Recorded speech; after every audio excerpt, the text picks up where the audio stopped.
Welcome, everybody, to another episode of Circle of the Earth Fellowship.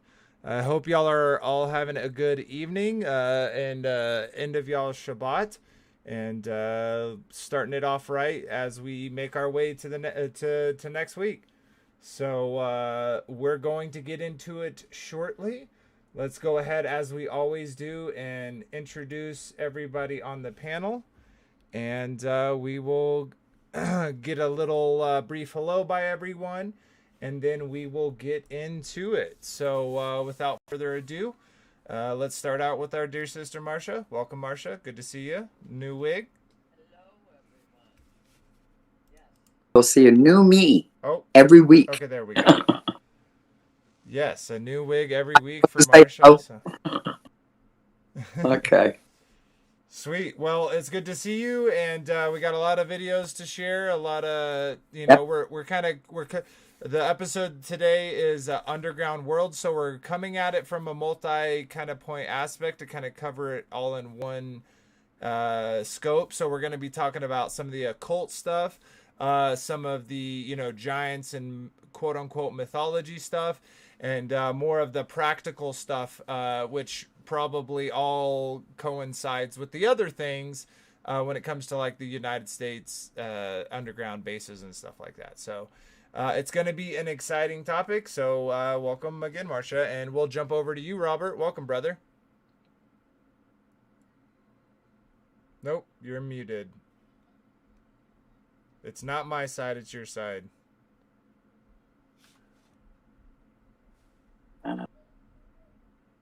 Yeah, can't hear you, Robert. Go to Ariel and come back to Robert. I don't know. Can't hear you. Yeah, we'll let you. We'll jump over to Frankie B, and then we'll be back to Robert when he gets to fix us. Oh, there we go. Go ahead, Robert. Yeah. Yep. Hear me now? Yeah. Yep. All right. Now we can hear you, Robert. Robert, we can hear you. Okay, shut up. All right. So, shalom. Hello. No technical difficulties tonight. I love the you got the Karen thing going there, Marsha. Oh, yeah. I want to talk to the manager. Oh, shoot. Oh, I never thought of that one. Oh, I didn't mean to do that. No, you're a good Karen. I'm a good Karen, huh? Sweet. Well, welcome, Robert. We're going out, Karen. We're glad to have you, and we got a different perspective from you, which is awesome, and I'm excited to get in that as well. So let's jump over. Frankie B, brother, how are you doing? Shalom. Everybody, can you hear me? Yeah. Shabbat shalom, everyone. Let's get into the underground deception, and then we'll come back to Marcia's hair. Which will change. Which will change next week. I like the short hair. Me like. I'm just talking to chat real quick. I'm just making sure everyone can hear good.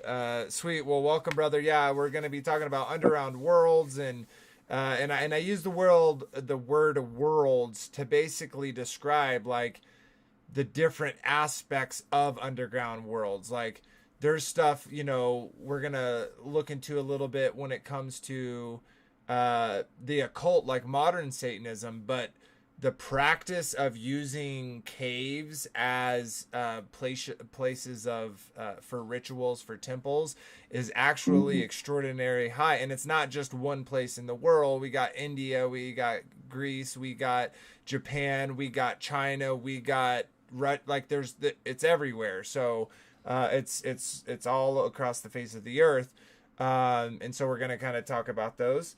Hey, did you see the underground tunnels that they found in the Jewish temple in New York? Yeah, are we going to cover that? Yes. Okay, we're gonna show that. Absolutely. Which I thought was so relevant to this topic and how it happened, like pretty recently. it gave me a kick. Sweet. Well, last but not least, we got Aetherial Creations. Welcome, Kyle. Good to see you, brother. It's been a minute. Hope you are doing well.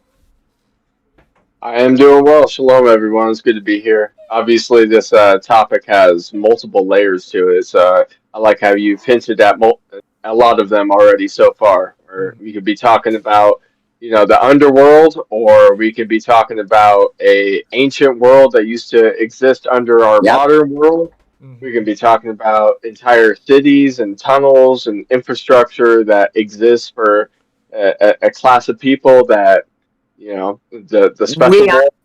invited. The big club that we're not in. Yeah. So it's a great topic. I'd love to get into it. Yeah, it's gonna be fun. Sweet. So, thank you, my love. She just brought me some fresh hot coffee.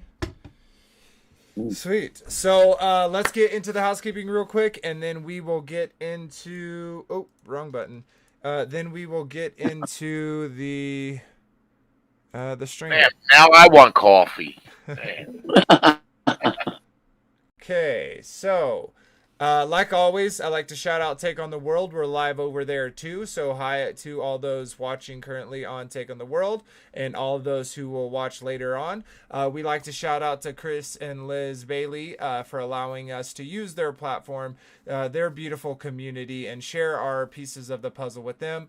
So I always like to give them acknowledgement for that because we really do appreciate it.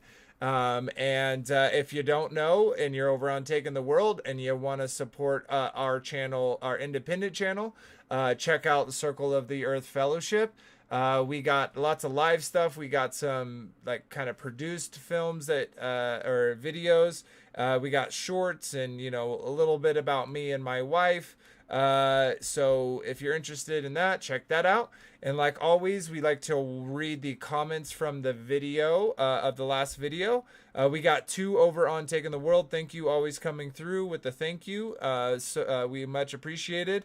And it looks like Eddie in Panis said, clones have existed for thousands of years. All identical twins are clones, separate consciousness.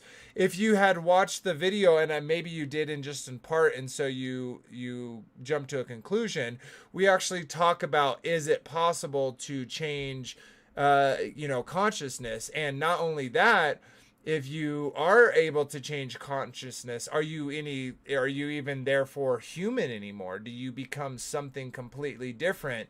Because as far as we know, as the Bible describes, it's not, our consciousness goes to a very specific place when our body dies. So I would suggest maybe watching it a little bit more through, and I'd love to see a reply to that.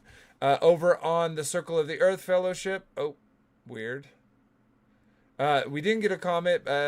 Comments do help more people find the channel. So thank you to all those that take that little bit of time to do that. It's free, and it helps us get more people to share their pieces of the puzzle. So check that out. We are also on Discord. That's where we do these live streams, as well as where we have a little community. We share memes, we share videos and other content creators and ideas, far and wide. So check that out if you're interested. And last but not least, we do have a way of supporting the channel. YouTube we don't monetize on YouTube. We don't charge anything for the Discord server. So if you want to support the channel and kind of get something cool out of it, we got a merch shop, and so yeah, check that out if you're interested. All of those links can be found in the description below. So go ahead and check those out if you're interested. Okay, I'm going to go ahead and close these. And so the last few things is great resources that we like to use on the channel and in our personal lives is Bible Gateway. Great, has a lot of different of the translations, so check that out. And then Bible Hub, it has the Strong's Concordance, it has the Lexicon, it has all the different versions as well. You can really break it apart and put things close to each other and compare. So definitely worth checking out if you're looking for a resource to do so. And then another thing that I adore is sacredtext.com. This you can get all the apocryphal and other writings. I definitely highly recommend the Book of Enoch, the Book of Jubilees, and right now we are doing a reading on Sunday, so tomorrow, of the Testaments of the 12 Patriarchs. We're going to be reading from the Testament of Levi. So if that's something you're interested in checking out, I am going to also go back to these videos and just segment out the reading. So if you want to kind of miss the discussion, that's something I'm working on. So anyways, and shout out to little Levi of Kingdom in Context, Sean and Lindsay. Hope he is doing well and healthy. He's getting big. I saw him the other Q&A and like, wow, I forget how quickly babies grow. Sweet. All right, so that is the rest of it. Let's see if this will drop it out if I do that. Sweet. Let's go ahead and get rid of that. Perfect. Awesome. All right, so let's kind of, I think, Kyle, your introduction was amazing. I think it hit a lot of nails on the head, and but I wanna maybe go a little bit deeper into it and get y'all's thoughts as well, those that would like to add them. So with the underground worlds, one of the, I think, kind of the parts that we should kind of talk about first is how I guess in modern mythology, I feel like a lot of people imagine it maybe more like Christianity or Catholicism, kind of view it as like underneath us in some other dimension is also hell, right? And so when you die, if you're evil, you go down to the underground. And we kind of get that from mythology as well, right? We have Hades, we have the different heroes, the heroes' journeys down into the underworld, and we kind of get some elements of what it looks like and what it's like to be there. And I think those are actually, though I would disagree on a lot of their, methodology, and when it comes to how those places are used, I would agree that we do have an underworld, and it's something that within the main line of Christianity, I feel like is very neglected or oversighted and just kind of befuddled together with that word hell, and causing it to people to, bring some confusion on what the underground really is. So we know real quick that the deepest that anyone's ever dug is less than 8 miles. And so they say that the Earth is it has its radius, it has its circumference, and they say that the crust of the Earth takes up 1% of the Earth, and that I'm not going to go in all that, but the real point is somewhere in this ball in mainline Christianity, hell somewhere exists in there physically or spiritually. They can't really define it. Well, Scripture defines it as Sheol, a place of rest. But we also see during, Jesus with the parable of the rich man and the poor man and their interactions in between that chasm, we get a little bit more description of it there. So that has been usurped of the truth of how that actual system works, and has been replaced with this mythology. Now, I think that this mythology is what has led to a lot of men and a lot of groups to seek out these caverns, to seek out the technology to make these cities underground, to make these tunnels and this infrastructure. Stuff, guys, that most of us, if not all of us, will never see in our lives. But the probably the amount of money that's been poured into them would literally, would solve all our problems, you know. But these are all black budget secret stuff. So long-winded. There's okay, and then last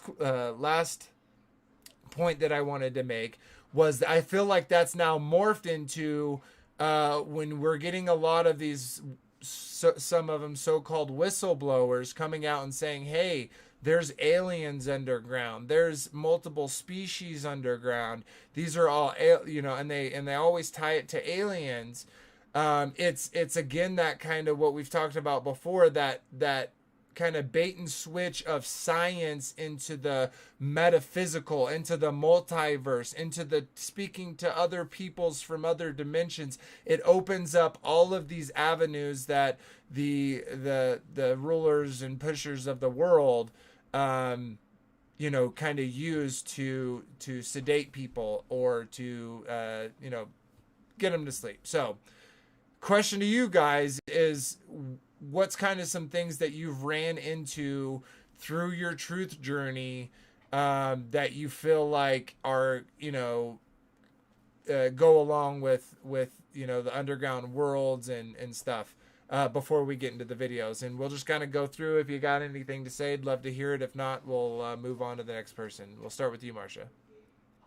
I don't really know that I have a whole lot to say on what. During my truth awakenings, it was more conspiracy theories. The underground world didn't come up as much as after. I mean, I knew about dumbs, you know. Oh, and that one thing that ritual of the tunnel, that really blew my mind. But that's not really an underground city. But no, it's not an underground city, but it's an underground world, right? Like it is, and that whole ritual thing. Yeah, they have an ecosystem, right? They have a purpose for these things. And that tunnel, even though it's a tunnel, right? People have sought out this. And yeah, real quickly, I just want to also point out that the last prayer that those who are unbelievers have, their last desire that is known in Scripture, is for the mountains, to the rocks to fall on them and hide them from the presence of the Lord. Yeah. Yeah. Right? So, of course, think about that. They want the rocks to come down. Would men not make a system to make that happen? Yeah. And anybody who wants to hide, you know. Yep. But those angels are going to go, oh, you think you're hiding? Yeah. Just plucked you out of that rock. Yeah. What about you, Robert? I don't know about the conspiracy thing, but I do know I visited different tunnels and caves. Oh, caves. In the Butte, Montana. We got mines over there, go really deep. Got in Mount Clemens, where I grew up. Were you ever like so I've never been cave diving, right? Like I've never gone and explored caves or anything like that. But when I watch videos of people like just exploring caves, I just have this eerie feeling. Is it just because it's a dark hole and, you know? Oh yeah, because it's a dark hole. Well, yeah, but you get this feeling of like, from a movie where it's like it's gonna collapse on you. So okay, from that aspect, but do you ever think about like unclean spirits? And I feel like that would be a really good place for them to hang out, right? Sure. Well, sure. In the shadows, in the quiet.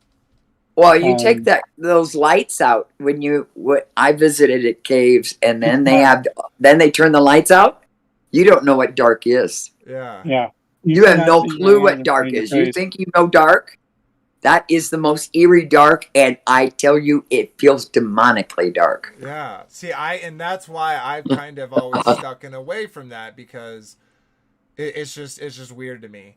Caves are creepy. Conspiracy stuff. I'm sorry. Oh, go ahead. When you get into the conspiracy stuff, though, I mean, I know I've seen the different things as far as, not personally, I mean, just read stuff on the like military installations underneath the the capital,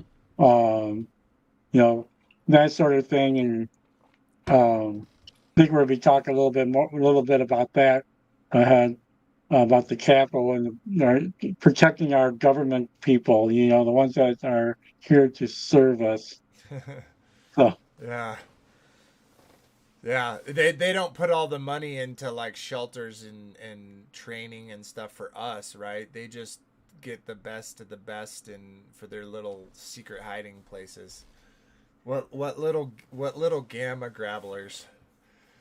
Sweet. All right. Well, what about you, Kyle? Thoughts? Yeah, so I've always had a weird infatuation with the tunnels and caves that growing up here in Colorado Springs, we have NORAD, the National Aerospace Defense Command, and we have DIA, which there's always been a lot of talks and conspiracies about the tunnels that connect the two and connect other places And the here in the country. Denver airport. Yeah, that's what I'm saying is the Denver airport Yeah. connecting to NORAD and all the weird esoteric imagery there. Um, but I will say my view of it has evolved since my beginning of research and trying to understand what this world is. Because I used to think that we lived on a globe and there was like a hell lava place at the center, and that there was like reptilians that lived in between that stole people, and yeah, and now I only realize that some of that's true. Yeah. It's like it's this mix. So everything has its place. I for people who deny the fact that there are these connecting tunnels and entire cities and infrastructures, I just don't understand how anyone could just go about believing that they don't exist when Right. there's so many people who deliver so many groceries and products to these Yeah. places Yeah. as a job because Yeah. they can't hide it all. So I find it very interesting, and I wish we could just uncover more of it, but unfortunately it's all underground and hidden. Yeah. Right. Yep. And stuff we'll never see and never, probably would never want to be there. I wonder, and this is maybe the fact that I've played too many video games or watched too many movies, but I wonder like how many times they have like containment breaks of things that they've done where they got to just like get rid of that play, or just like, not necessarily got to get rid of it, but it's like Resident Evil kind of, maybe not that Mhm. extreme, but they're doing stuff that I think they're not so. I talking think about. they show us what they do in their movies. So yeah. Yep. Yeah. Sweet. Last but not least, Frankie B, thoughts on your within your truth kind of journey, what kind of you've seen about underground worlds and all that jazz.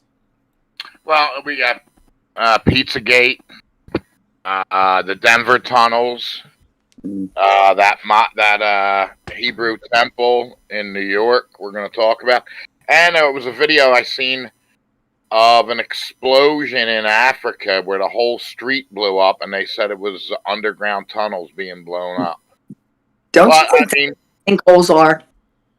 no, it was actually blew up. They said that Oh. there was a military operation that found the tunnels and they were collapsing it. But then they said, and the gas company went on. I made a quote saying it wasn't us. The gas lines are on the other side of the street. So there's that, and we know that the Denver airport was buried for some reason. They built it and then they buried it and built more buildings on top of it. And if you remember what was the name of that show with the man from Flint? Remember that show, Marsha?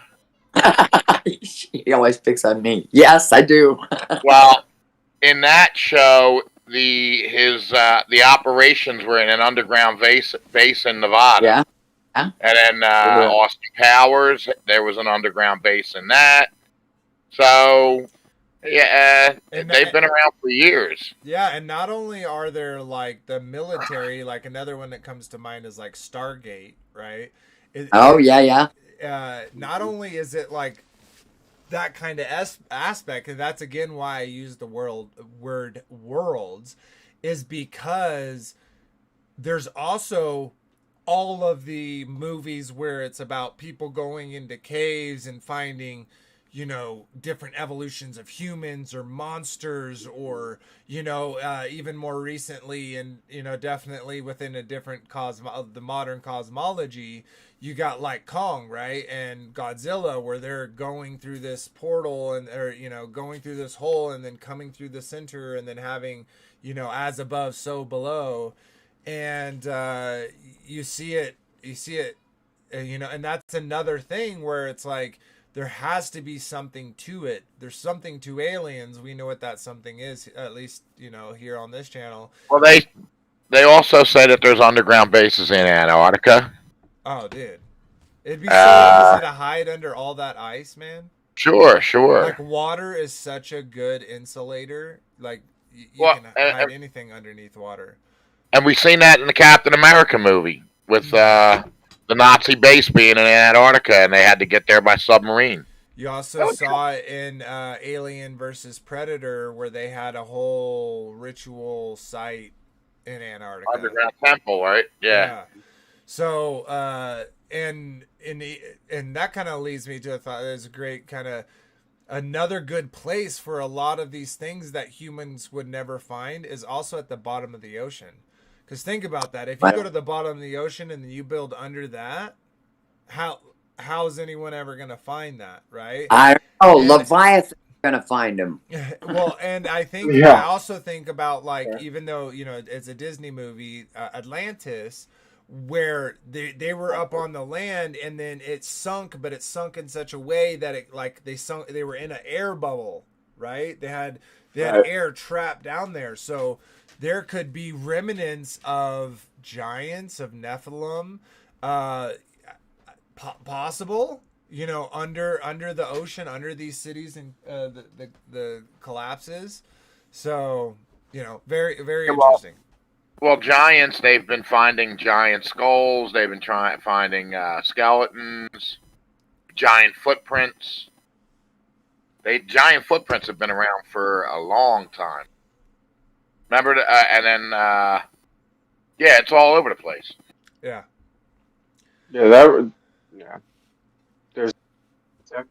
definitely some interesting games and movies that have foreshadowed underwater cities and metropolises that were in these bubbles that, you know, like a little ecosystem, like BioShock, and if I recall, like in one of the older Star Wars, there's like an underwater city. I'm just kind of recalling what's coming to mind, but I feel like the symbolism is there, and it's possible too. It's not like that can't be accomplished. Right. Very easy. Well, and a lot of the times in the games, in the movies, etc., those places have some religious connection, right? Mm-hmm. Like, not always, but a lot of the time there's, you know, idols, there's, you know, we see that in like kind of the Raiders of the Lost Ark, right? Like they're inside of a mountain and they have this whole kind of dome setup where they're doing these human sacrifices. So, you know, it's literally everywhere. Sweet. All right. So that's the full end of it, but we're gonna jump a little back, and we're gonna show yours first, Robert. So let me bring that up. Oh, yeah, I should probably do that anyways. Should we? Yeah. Okay, we will go to icons. So, is there something you want to preface this a little bit for us, Robert? So this is just a little clip. This is where I grew up. Near Mount Clemens. My grandfather, he was a police officer there.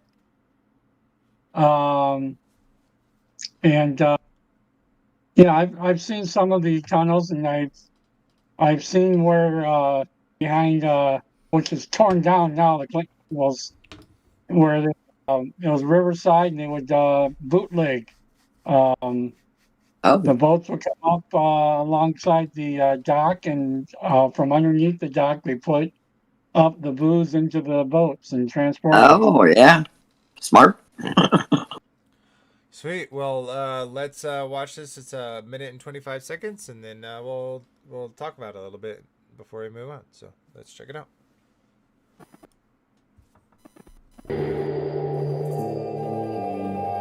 Did you know that local legend says that criminals once used a network of tunnels beneath downtown Mount Clemens? Like most legends, this one is partially true.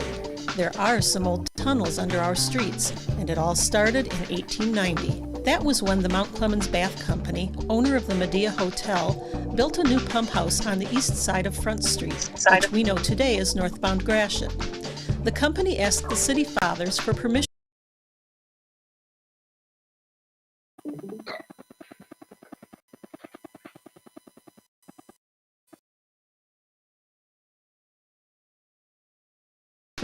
to build an arch under Front Street. Pause it real quick. Not sure why it's doing that. I'm going to let it buffer a little bit. And we'll start it up again.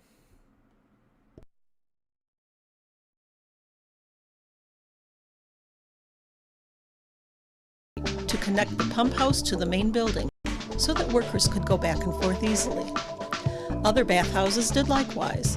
St. Joseph's Sanitarium on North Avenue connected its pump house by a tunnel, and so did the Colonial on South Gratiot. A tunnel near the site of the old Mount Clemens Brewery, rediscovered in 1972, is thought to have been part of the brewery's cold storage cellar. These old tunnels were service passages, and they were not interconnected, so they wouldn't have been very useful, as local legend claims, for bootleggers and others evading the police. Even today, workers still use tunnels in downtown Mount Clemens to pass between the court building, the old Macomb County building, and the new administration building on Main Street.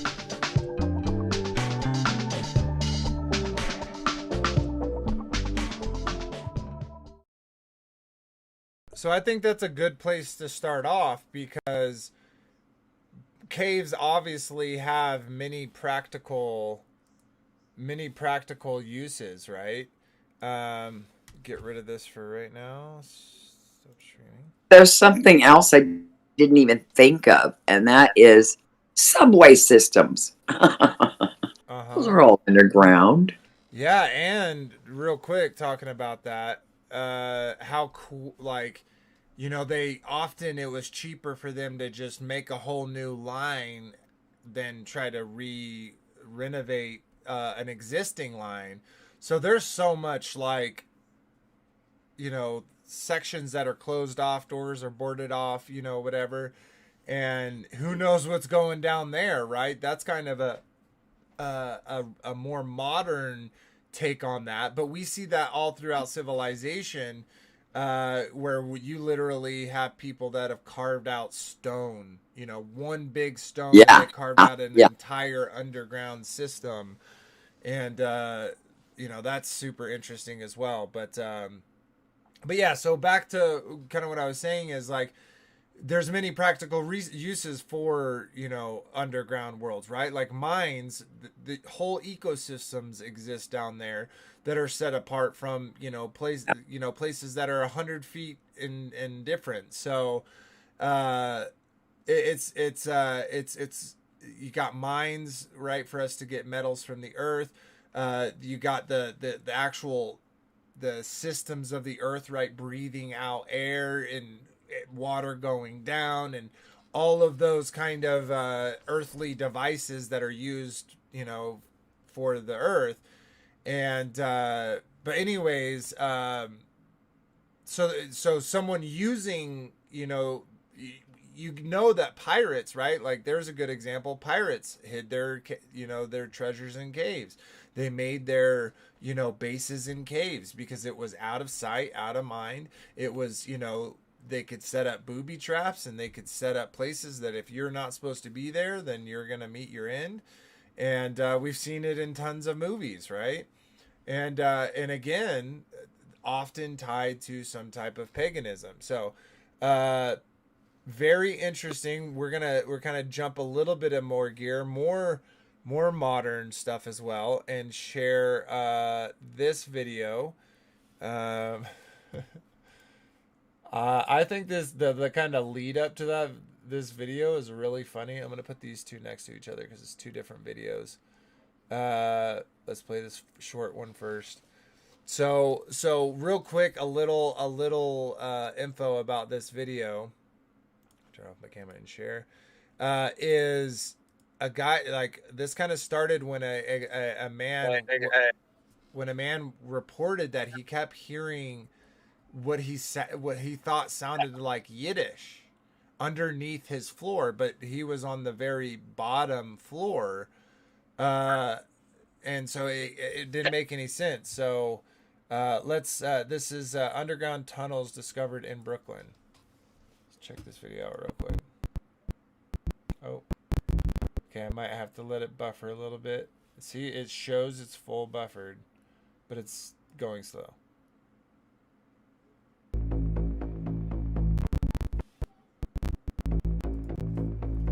Underground tunnels have been unearthed in Brooklyn as chaotic scenes were circulated across social media. What am I watching? A synagogue showing Jewish man entering the tunnel to prevent its closure. The dispute was reported to link a strong standing division within the Kabbalah community over the synagogue's leadership. While the purpose of the tunnel remains unclear, What the local heck? websites reported that it was designed to reach an abandoned women's mikveh or ritual baths.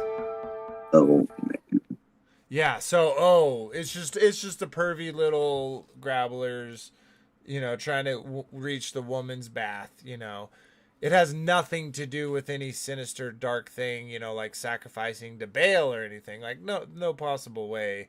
what was that all about, though? Why were the cops involved? What's that? Because I don't know. people were in tunnels that they weren't Recording. supposed to be in. They were Oh. trespassing. It's a safety ordinance, where those tunnels could Okay. collapse and not maintained. And beyond that, though, I mean, the more obvious reasons would be like, yeah, what about like missing children and things like that? Yeah.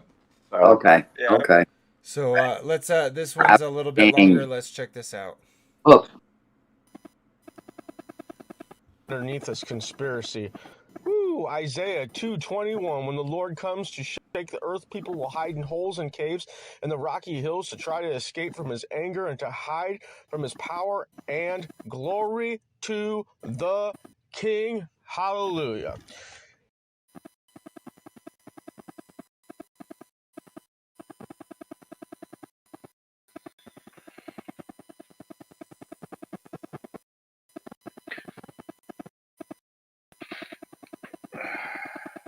Frankie B, will you mute yourself, brother? We're getting some feedback from Sure. you. Is it real? Is it fake? Ancient folklore would seem to suggest that all around the world, people have claimed that there were cities underneath them with strange beings. Isaiah 2:10. Enter into the rock and hide in the dust from before the terror of the Lord and from the splendor of his majesty. And it's suggested many times in our book that our enemies are going to be hiding in caves and in mountains. In the Let's see. 1950s, the government came up with plans for a deep underground command center where the president and, a few hundred staff members not only could take shelter, but also could direct a nuclear war. The plan is called Continuity of Government, or COG. At any moment, we could see thousands of members of the government completely wiped out, but there's a secondary government, a shadow government that is ready to take over at a moment's notice.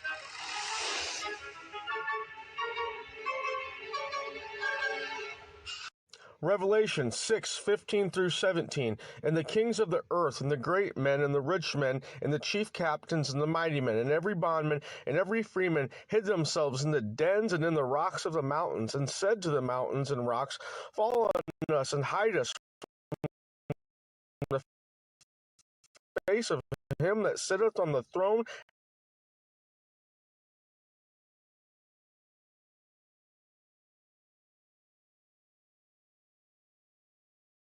and from the wrath of the Lamb, for the great day of his wrath is come, and who shall be able to stand? Again, that is Revelation 6:15, 17.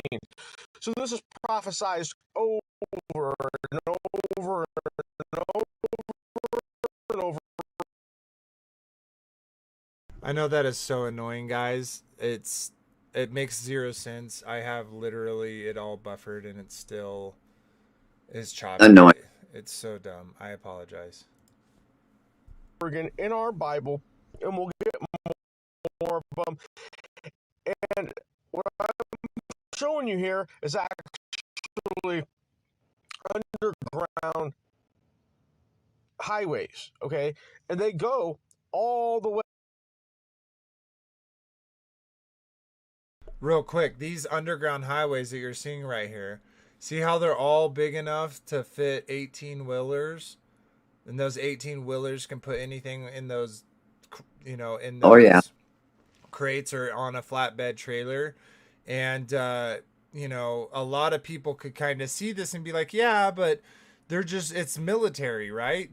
They need to be able to move their equipment without people noticing. Yet I know I have multiple times seen trains full of tanks and other equipment being hauled. So what, though they may lean on that as an excuse, there's obviously something deeper to these than just those things. And real quick, y'all remember that thing like a few years ago that was going around where all these different places were hearing a noise, and it was all like the same noise, and it was recorded? A lot of people try to say maybe those were trumpets. I think trumpets are going to be worldwide, not just in localized areas. I think these were underground drilling. Yeah, I think these were when tunnels were being made with equipment. I still hear them. Yeah. So I swear I can still hear them. All right, let's check this out. Way up all over your country, all over everywhere. Underneath you is just a big block of Swiss cheese. Job chapter 1, the Lord said to Satan, "Where have you come from?" Satan answered the Lord, "From roaming through the earth and going back and forth in it." So we have another connection with Satan being inside the earth. People associate hell with being beneath their feet and heaven being above in the sky. So it seems to make sense. Also, I'll add, Satan is an emulator, okay? He is not the originator. He wants to be just like God, okay? Where is God? God is with his people. Where are Satan's people going to be? They're going to be with him. So if he is inside of the earth, roaming through it, wouldn't it make sense that his people would be with him doing that? Some would say that's a stretch. And if you do think that's a stretch, think again. What I'm showing you here is an illustration that a man who worked for like 30 years in one of these underground bases is basically, they made it off of what he told them that it looked like. You have offices. You have everything that you need to survive for an elongated period of time, okay? Many people. We have highways that interconnect these underground cities with one another. And we have to ask ourselves the question, why is our tax money going to this? Why don't we know about it? Who the hell are these people? What are they doing down there? What kind of experiments are going on down there? What kind of strange beings are they with down there? What are they anticipating? Why are they going through all this effort to build these things? Could it be that they're anticipating the great day of judgment? Could it be that the Bible is real? How dare you, Resistance? How dare you? How dare you? straight it's great video. Shout out to the creator, really put it together. And the connection with the underground tunnels and where does his people go, right? And then we see Yeshua saying to the Pharisees, hey, you're not sons of Abraham, you're sons of the devil. And the quote unquote third temple as it is right now is literally also underground. So Yeah. why do they have all this desire to put it underground? Well, he stated it correctly. They want to be with their master, and their master is underground. So sweet. Let's drop that. Okay, we'll get back to that one. We could drop this for a second and talk about kind of a little bit more of what we saw. Well, go ahead, Robert. I think you were going to say something. I'm going to clear my throat. Well, one thing I do know, well, my husband worked on the tunnel that's in Seattle here, but also they have things that melt rock. It just melts the rock and it seals itself as it's going and making the tunnel. So, I mean, they've got... Who knows? It doesn't have to grind and you don't have to do support. It literally goes through and does all the supporting itself. But anyway.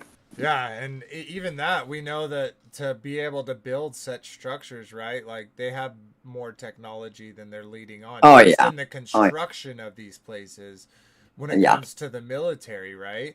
But it's not always, you know, a military thing. Like we've kind of talked about that.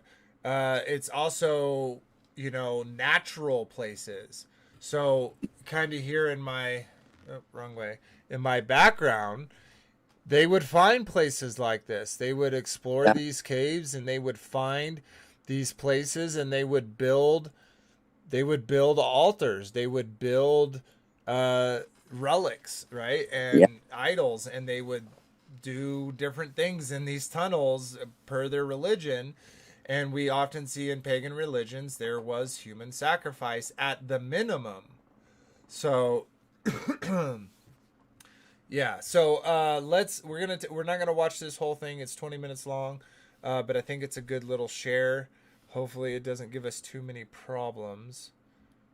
Let me go like this. Boom. Drop camera and screen share. Where'd you go? Here we go.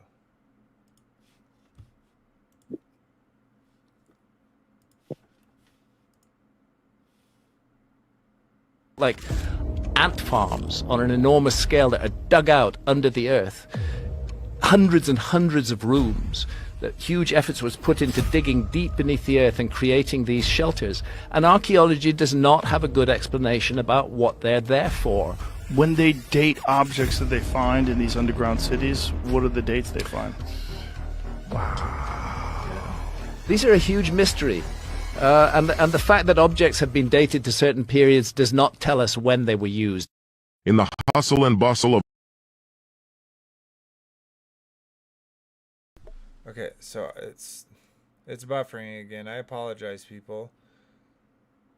Like, I've had these videos all open. Why aren't they all, like, buffered already? It's pretty annoying. Hopefully it's not been super choppy for y'all. Was that Joe the Toe? Of our modern civilization, our attention is predominantly fixated on the above-ground realm.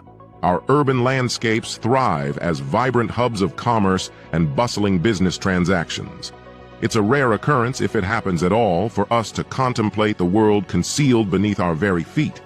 Yet, there lies a concealed wonderland. Colossal labyrinthine tunnel networks, clandestine rock-cut sanctuaries, and subterranean structures, all existing beneath the surface. These subterranean sanctuaries weren't just your run-of-the-mill high. Okay, I apologize. I just wish it would buffer. Like, why is it not buffering right now? It's given me a whole 30-second buffer, and it doesn't even look like it just did. All right, let's try again. Hideouts. They were bustling hubs with rooms aplenty, cozy living spaces, spots for spiritual gatherings, and even underground farms to keep things sustainable. Some boast a mere century of existence, while others can trace their origins back centuries, each with its own narrative waiting to be unveiled. What secrets lie beneath, and how do these hidden realms intertwine with the world above? Embark on a journey with us as we explore 9 underground cave cities that will truly captivate your imagination. 9. The Cappadocia Churches and Monasteries. You can't talk about ancient underground cities without mentioning Cappadocia, a mesmerizing region in central Turkey. It is a land of otherworldly landscapes and a rich historical tapestry. A few of the underground cities we are going to talk about today are located in this region. This area alone has dozens of underground cities carved by our ancestors over hundreds of years.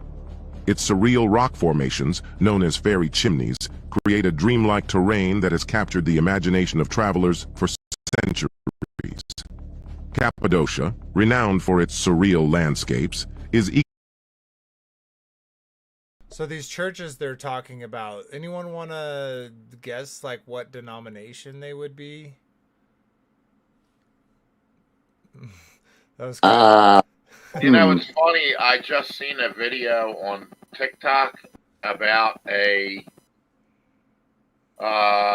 sun weapon that they had in old world Tartaria, and they were showing all these areas that they believe that the sun weapon, just like that death ray that they had over in Hawaii, that just melted all these cities.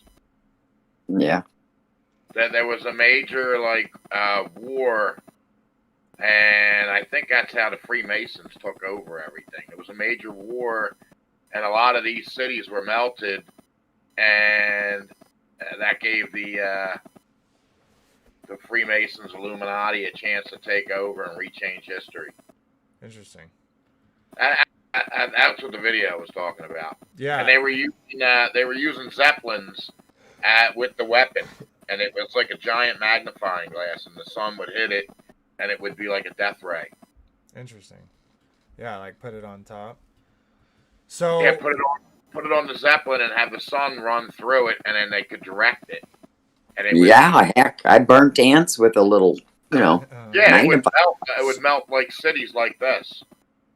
Yeah, I could totally see that. So. You can see the sulfur and all the remnants of the melting of it, like Sodom and Gomorrah. You know what I mean? Yeah.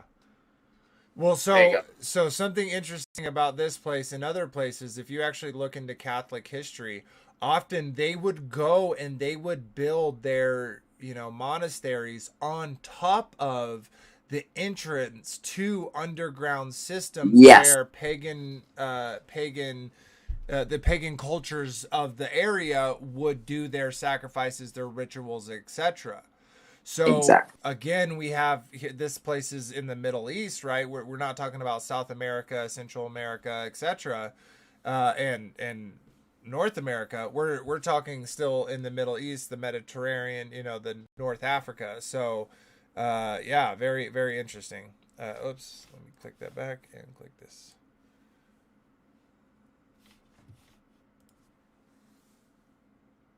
Equally celebrated for its exceptional rock-cut churches and monasteries that dot the region. The Göreme Open Air Museum is a treasure trove of rock-cut churches and chapels dating back to the Byzantine period. With their intricate frescoes depicting scenes from the Bible, these churches offer a glimpse into the artistic and spiritual life of the communities that thrived in Cappadocia.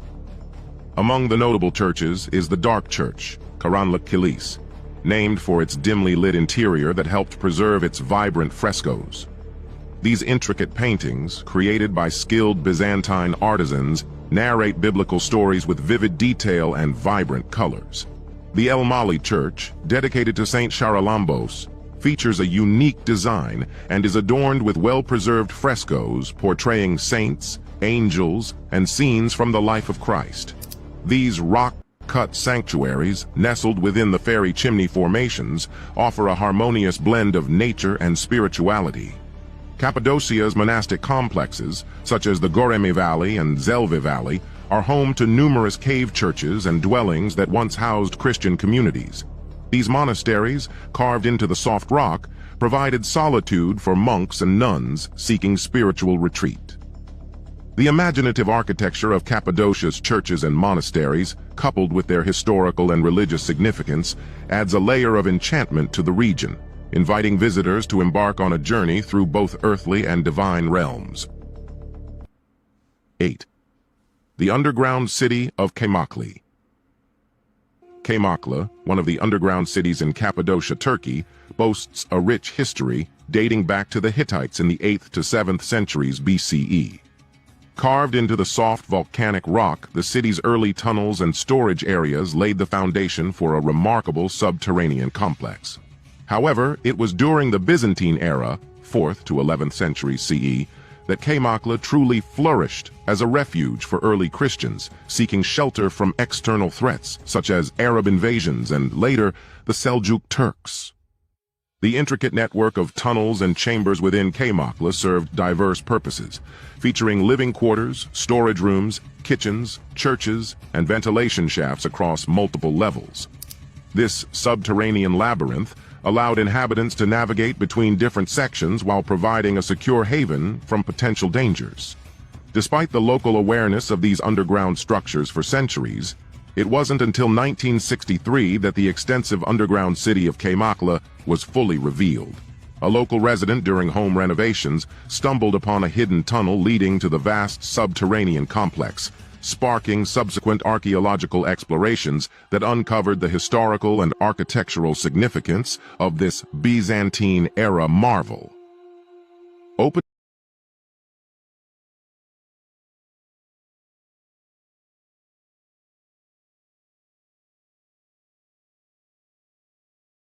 Can't hear you.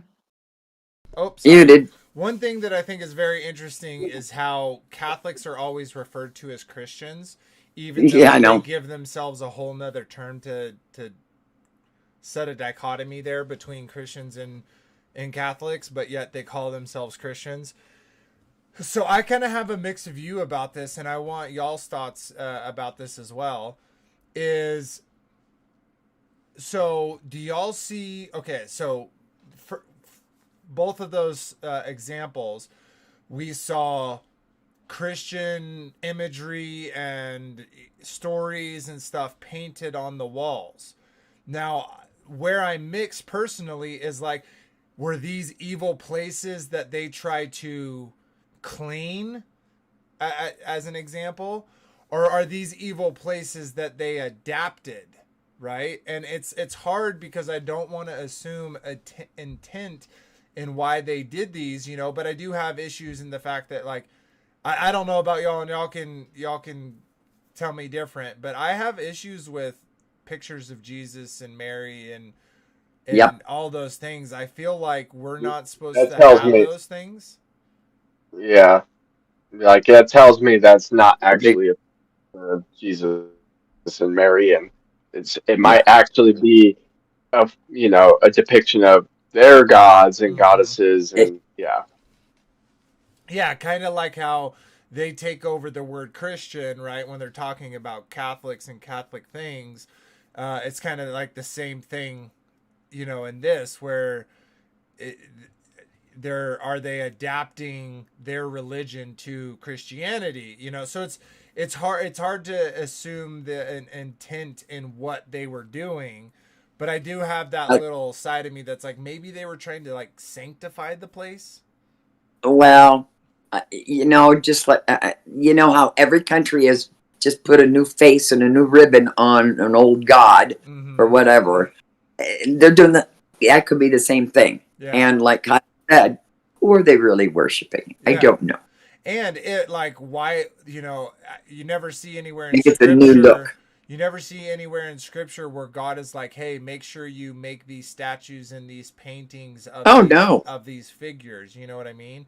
It's like they replace the imagery stories with the reading the scripture. And maybe that was at the time a way for the best way for them to share it, because they couldn't read and write, or, you know, who knows. So I do give a little leniency there, but like I feel like Kyle is saying is probably more along the lines of they just adapted it and kind of overtook it like Catholics overtook Christianity as a term. So Right.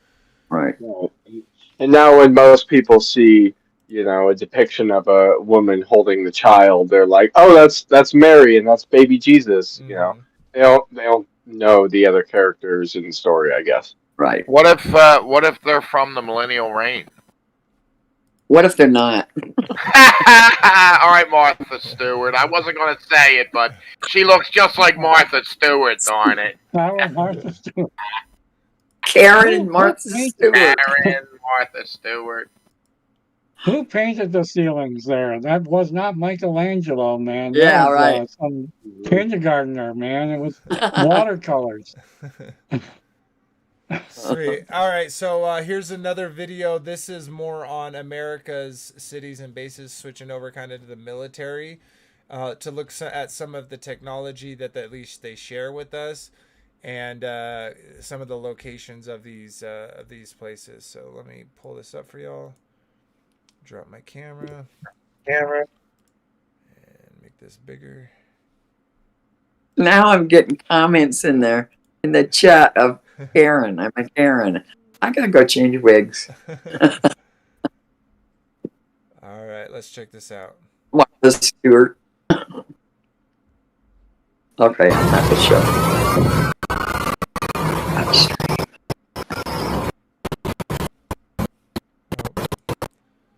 Again, it's all the way buffered, and it's still giving me issues. How dare you? How dare Why you? not? How dare you?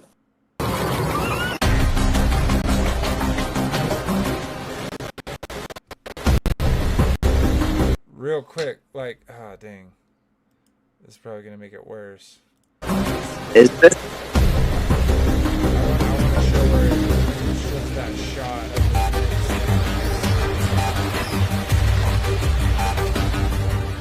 like, look at how big this machine is, guys.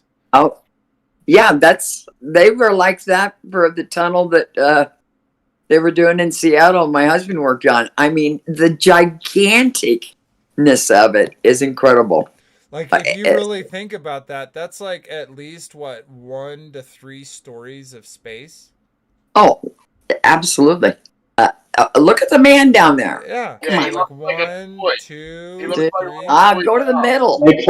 They climb out of that tiny little hole there. See the guy poking his face out? Right. See, that's how they get from one side of the machine to the other in case they get caved in. Mm-hmm. Oh, God. Yeah, it's this people in there running that. Yeah, well, you see, there's people behind it that are running all Watch him the climb out. equipment. But yeah, you see the guy right here. If you're looking at the, yeah, he's coming out. See all the got crew. Oh my gosh! Look at them all. Whoa, run! You know, and that hole, those holes. Look at those cutters. Those cutters are like the size. Yeah. You know what I mean? They're not even showing the real cutters of it. I couldn't believe the teeth on that thing. Anyway, yeah. Yeah, and the fact that how they build these, they could have waited till they got like 10 feet from here, switched out the parts, and then let this be what comes through. You know what I mean? I think is the back end, isn't it? No, that's the front end. That's the cutter side. That's the front. Yeah, exactly. They're coming out the other side of the hole that they're drilling. Oh my gosh! I've seen them bigger cutters than that. Yeah, or at least huge. old.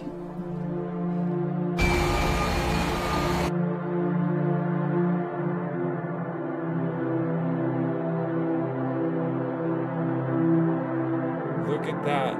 It's insane. Wow. Let's take a closer look at the equipment used for working in the tunnel.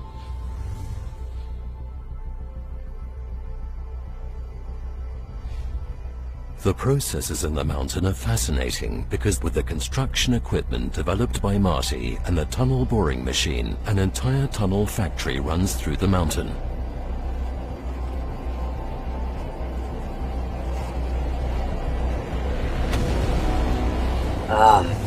The cutter heads on the 14-meter high cutting wheel break rock fragments from the rock when they're rolling. The number and arrangement of the bits differ depending on the rock.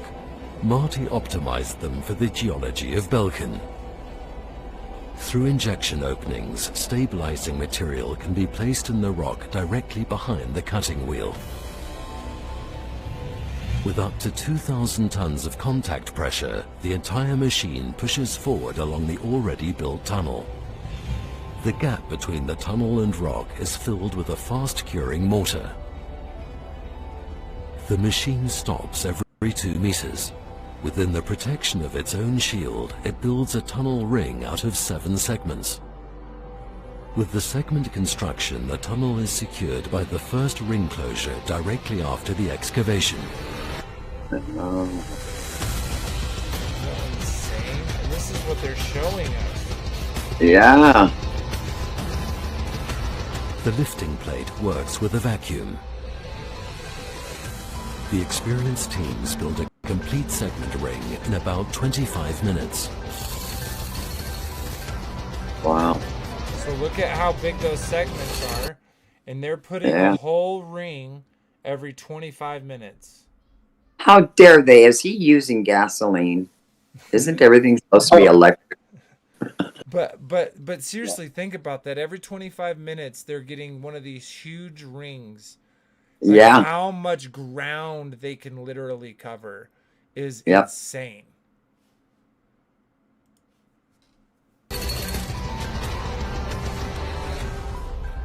The segments are produced in Marty's own factory. High-strength steel fiber concrete also makes the edge areas of the segment rings extremely rigid outside the reinforcement. The filled formwork passes through a 55-degree furnace. For the 7 segments of a segment ring, there are also 7 forms in the rotation. The segment rings are uniconical and allow for different curves of the tunnel in 13 installation positions. The curve development of the tunnel is determined by the order of delivery already in the segment plant. Meanwhile, the machine continues to drill. The complete de-dusting of the air directly behind the cutter head is essential for work in the tunnel. The excavated material is transported away from the tunnel at the end of the machine. Since the machine moves, the belt is continuously extended and suspended from the tunnel vault. Because of the great risk of swelling of the rock, Marty builds an additional solid inner vault in the tunnel after the first excavation protection by using segments. In doing so, the supply and disposal of the tunnel boring machine must not be interrupted. The installation of the Renesco sealing membrane in the lower tunnel area is begun. The membrane is extremely weather and pressure resistant. So annoying. I apologize, people. But yeah, like we're not gonna play any more of this. It's kind of the same stuff. It is amazing. I mean, I'm fascinated watching just how that's all thought of and done. Yeah, and, like and how it's literally a factory, right? Like they have a moving factory that seemingly they thought of all the, all the stops. Yeah. I mean, I am amazed. The machine does most of the work. Men make sure the machine's maintained as it runs along, but I mean, it moves quickly and but they make all these things and they do all that. I mean, and it just goes. The machine does the cutting, yes, but boy. So think about that as real quickly. Think about that as in the economy, like how much money was put into the development of these systems, and why would it have such why do people have such desires to have these things? Go ahead, Frankie B. Yeah, can you send me that video? Yeah, I'll finish it out. You can. Oh yeah. Oh yeah, for sure. Do a text message. Totally. All right, sweet. All right, cool. Let's keep chugging along. This is a quick 3-minute video, so hopefully no buffering. This is kind of talking more about the underground cities and tunnels are very real. So let's check it out. Ground storage facilities in the Midwest is getting even bigger. Core Subtropolis is a snapshot of our culture, our past, our present, and our future. In all, more than 50 businesses call Subtropolis home, and they have room for a lot more. There's an entrance. There's another entrance via railroad. All the flags, different countries in the world, here on Earth, right here. Yep. I mean, the flags. It's huge. It branches off. Everything's blocked off. And when we first come in, it said maintenance and authorized personnel entrance only. And then you had the public entrance. Yeah, what's on the other side? That's the question.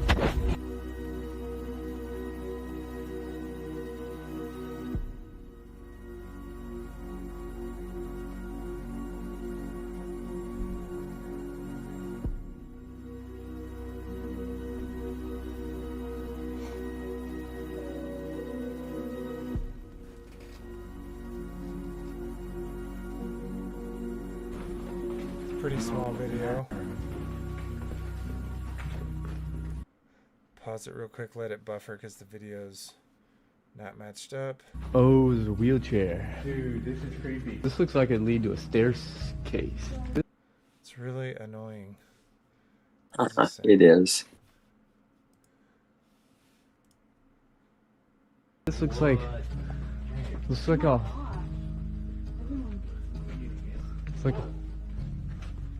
What? This is amazing. This is like a time capsule in here. So this is more of those, just showing those underground systems and tunnels. Some of them have been abandoned. Some of them they still use. Yeah, why is it doing that? And I don't know whether we're going to get anything that shows that well, maybe not. But they have shopping malls. They have restaurants. They have everything. Well, we did see that. We did have that. Oh, go ahead. No, you're fine. I was just saying they had seemingly hospitals and gymnasiums. Yeah. Yeah, well, and if the technology is kind of at the point where people can buy, underground bunkers, right, with some moderate technology, like what do they have? You know what I mean? Like that's hand shovels or backhoes digging that out. We just looked at a machine that's bigger than a building. Yeah. That if you stood that machine up like from up, think about how tall that would be. Amazing. Yeah, building right there.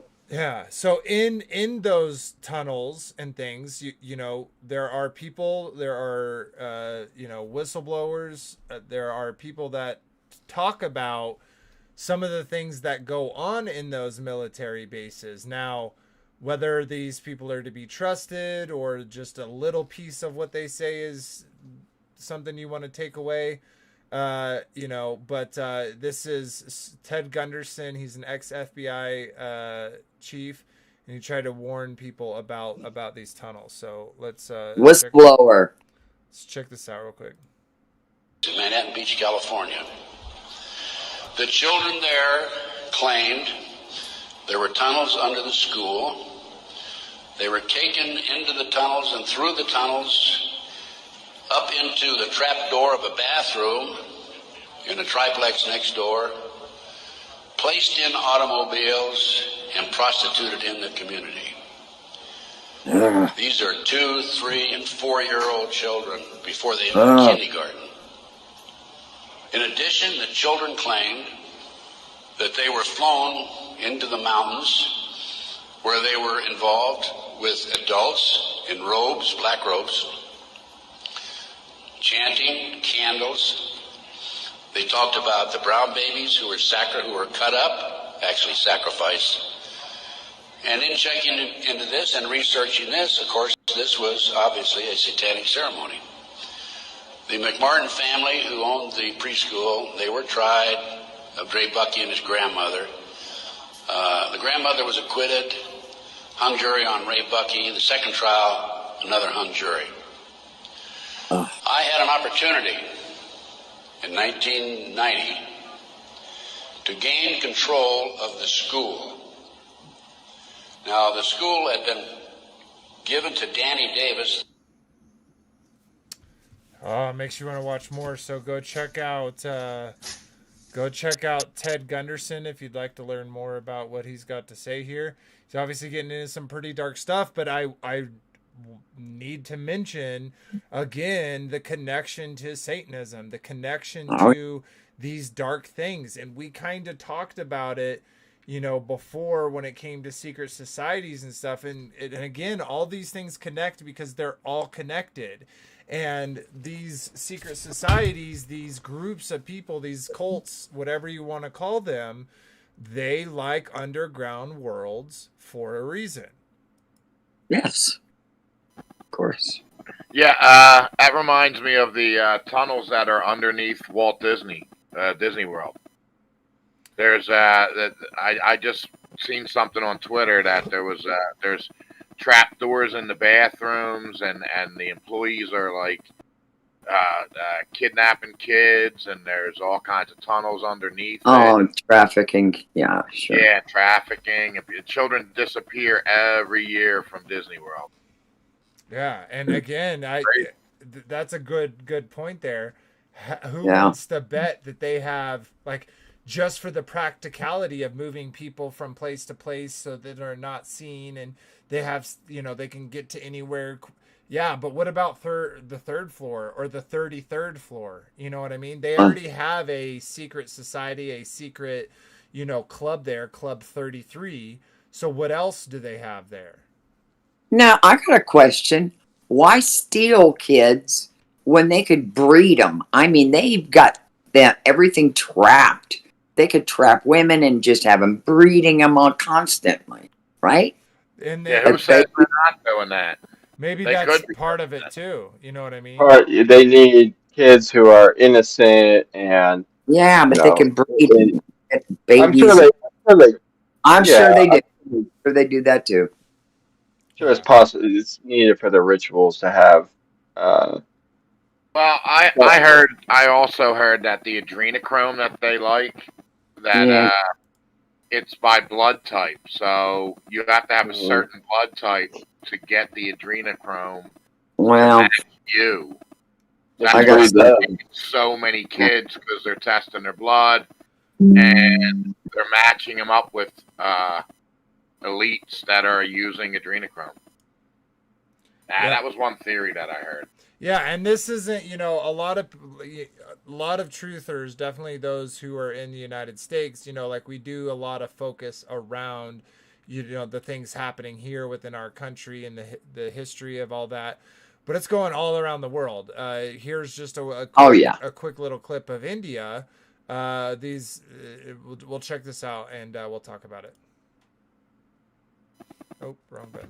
Hey guys. Oh, there we go. This is an ancient underground town. Oh my gosh! Why? Will you mute yourself, Frankie B? And why does it do this? Me.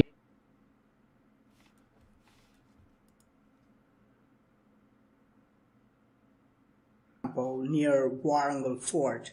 It doesn't have a name and is completely abandoned. This is an isolated place and gets no visitors and is estimated to be at least 800 years old. I'm going to take you inside the temple and we can see some very strange details and see. It's really annoying. I super apologize, everyone. I do not know why it's doing this. You can literally see that it's buffered, and then when I play it... Oh, yeah. A great buffer line. I don't know. Secret rituals happening inside the temple.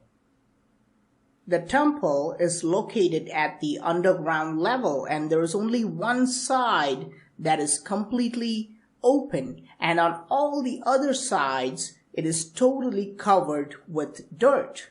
It has a very low ceiling, and it gets lower and lower as we go into the main chambers.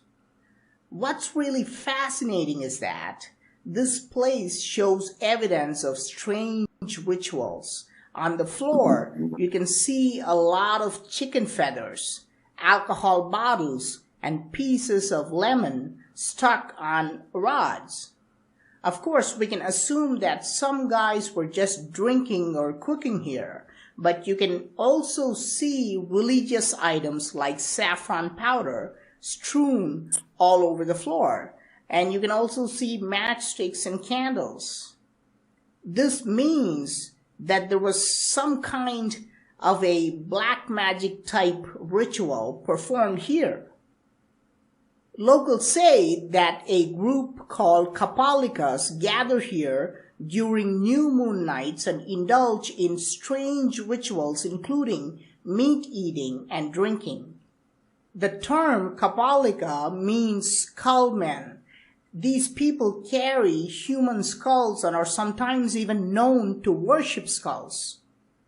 Remember, I showed you the Temple of Crystal Skull a few weeks back? This temple is very similar in appearance to that one, and I think there could be a connection between the two. What's intriguing about this temple is that even though it is abandoned, it doesn't have any bats, but is home to a lot of insects like lizards. And as we go into the main chamber, we begin to see a lot of spider webs. There are huge spiders all over the walls. The entrances are very short, less than 5 feet tall. This chamber has no deities, no idols, and is completely empty. The only fascinating part is the ceiling, which has a nice spiral design. But this temple has 2 main chambers, and I'm gonna go inside the next chamber and try to identify what the main deity would have been. You can see that the floor of this chamber is completely destroyed, but this broken uprooted stone structure is actually a lingam. So this was definitely a temple dedicated to Lord Shiva. I wonder why these stone structures were completely demolished and why this temple was abandoned. Outside, you can see rich paintings on the walls and the ceiling, and this must have been a very beautiful place with lots of visitors many centuries ago. And I've already shown you these pillars made of multiple blocks and how they were joined in my previous video. I hope someday the government can restore this temple to its original shape. Please. Okay, so he's talking about the god of destruction. Yeah. Where there's he's obviously showing sacrifice. He's like, I hope one day that they'll restore this place. They'll restore this, yes. How wonderful. And so in a lot of countries, a lot of places around the world, that they still desire for these things. It's almost like it's making a return. Yep. Wonder if it is. Okay, let's check this out real quick. More about bases. Right now, there are 131 active deep underground military bases in the United States. There's 1,477 of them worldwide. Each one has an average cost of $17 to $19 billion.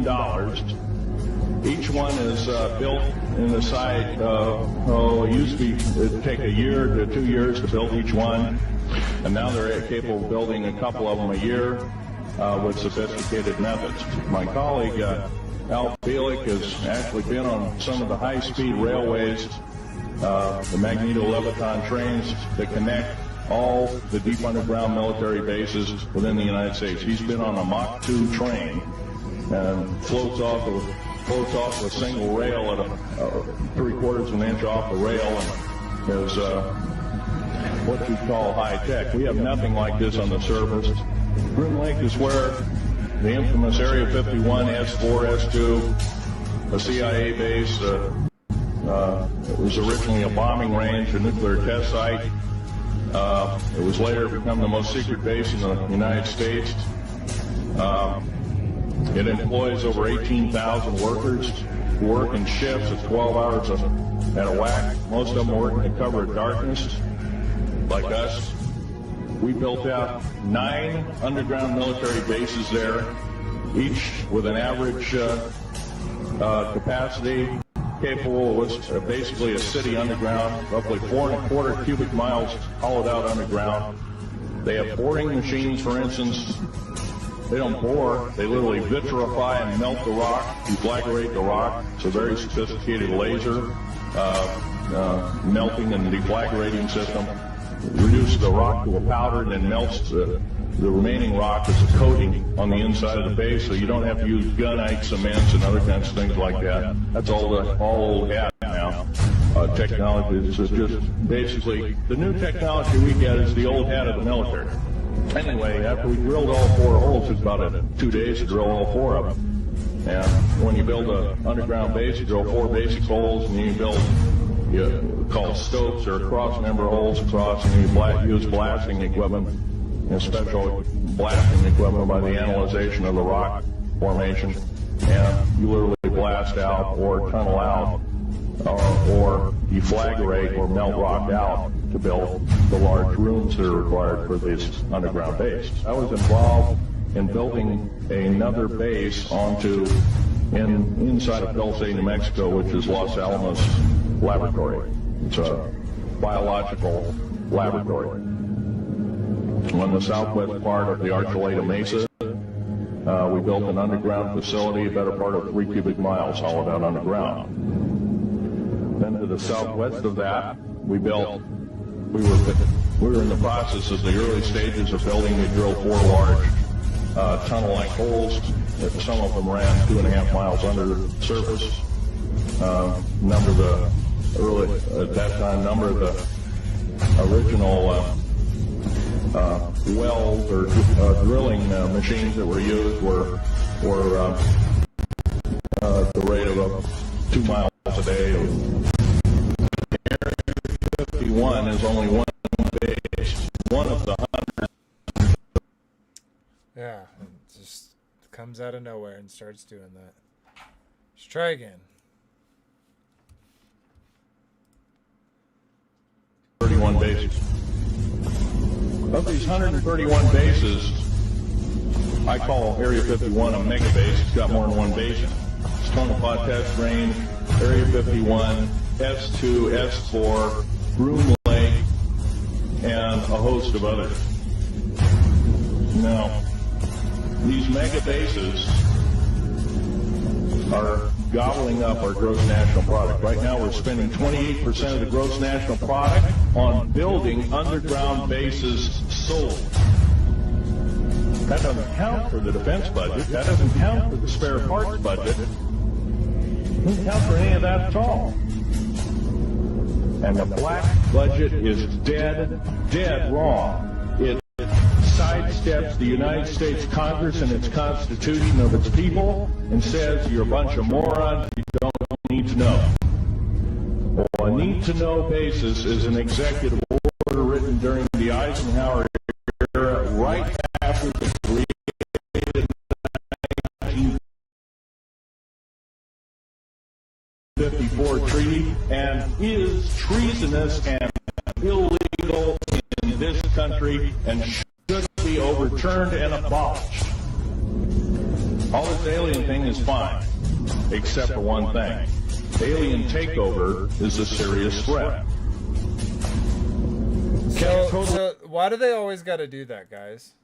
You know, I don't know. Maybe he really believes it, you know, like he's not lying, but it's like he says all of these true things, right? Or seemingly true. And then he's like, oh, and then the aliens. We got to mention that before I conclude. Now, well, maybe, aliens. Maybe, well, that's what I was going to say is maybe the aliens are Nephilim. Maybe they're creations of the government, right? And so he just thinks they're aliens because he believes the other lies. And right. You know, so that's a possibility. Thoughts, anyone, on what we just watched? It is totally amazing, and I didn't realize.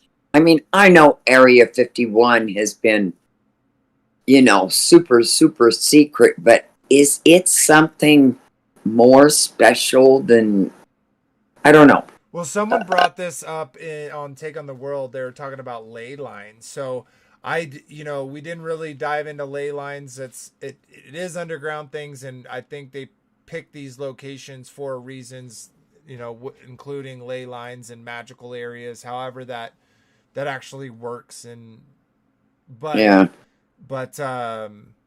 Yeah, I think that, you know, that could be a part of why they build it where they do, as opposed to everywhere. Who knows? Yeah. Thoughts, anyone else? All right. No worries. All right, we got a couple more videos. Looks like we got about 20 minutes. So let's check this out. This is CBS News. I got a thought. Oh, what's up? Okay, later. You know, it brings up the Why thought he's leaving. they destroy the whole upper world, they can move down into the underworld. Sorry, Frankie. I thought you were saying goodbye. I kind of get what you're saying. You know what I mean? Like if they do a nuclear war, whatever. Nukes don't exist. But yeah, I get what you're saying. Like Nukes don't exist. If they they have a contingency where if, you know, their chemtrails, if their weather manipulation, if they cause all this damage, they, you know, they have these places, these safe places to go. And again, just kind of connecting it back to one of those first videos is like, that's because they're like their master, right? Like, we all know that he has affinity for the earth, right? And that these darkened places, that's why his followers follow there. So even more connection. Yeah, I mean, they could exterminate the whole realm and then just live underground. And then come back up. Like, you know, like in Planet of the Apes. How they had that in the second movie, how they had that underground civilization because of the nuclear war. Mm-hmm. You know what I mean? Oh, yeah. And that, you know, is a tell from Hollywood. Yeah, and like what was said at the beginning, you know, they desire to hide themselves in the rocks and in the dens of these caves, hoping that, you know, that they can escape some kind of judgment, but ultimately they can't just erase what's on the surface of the earth. They can't just erase what God's created, and they can't hide themselves from his face either. Nope. He's going to see him right through the rocks, and we know that. So, you know, think about all the effort they're going through for these places. Definitely more modern, manufactured, as opposed to the natural, you know, paganistic ones of the past.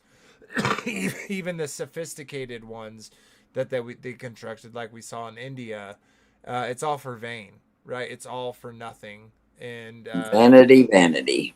Yeah, and they think that they're gonna escape judgment, you know. And think about this too, right? They are escaping judgment right now for all the wicked and evil things that they're doing underground in these hidden places from man, but they're not hiding from God. Yeah.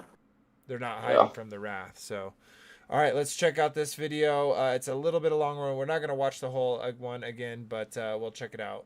So let's give it a play.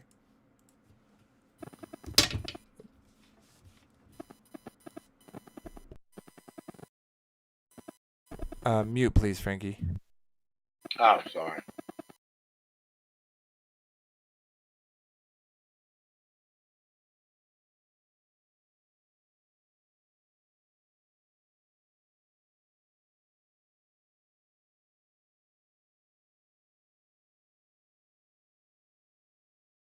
Sunday morning.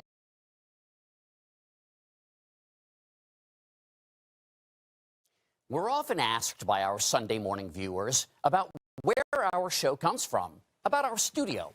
Well, right now we're in Studio 45 here at the CBS Broadcast Center, which is a very big place. Just how big? Follow me. We're going outside. A little over 50 years ago, CBS moved here to the west side of Manhattan to what was built as the largest television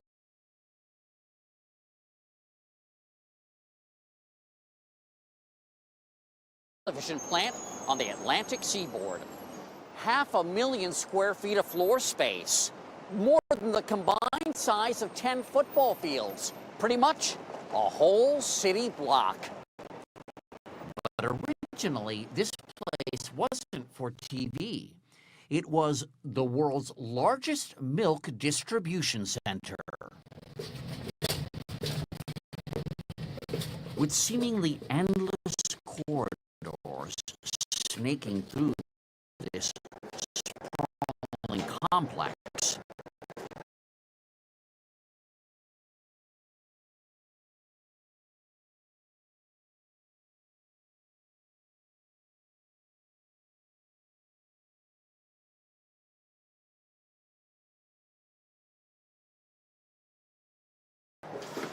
Some parts of the broadcast center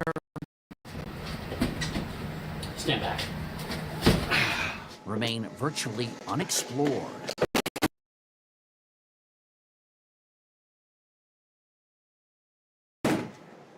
In fact, before there was milk here, there was beer. I'm deep down in the catacombs of the broadcast center.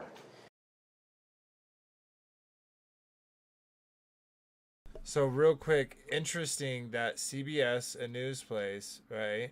Their symbol is an eye. It's pretty interesting that they picked this specific place to move into. And he already explained that, you know, there's tons of unexplored underground tunnels in this place. So, yeah, let's keep watching.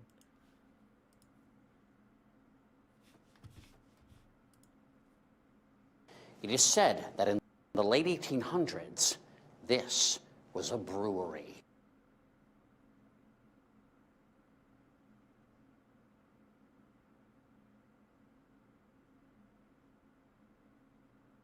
Yeah, you see, I didn't even watch this video all the way to this part and saying the same thing. Sink. The catacombs themselves are three. So, yeah, I don't get it, guys. I apologize. Stories deep, dank, murky, eerie. Historical fun fact, this is where all the late great CBS News anchors are buried. I'm kidding. Thanks.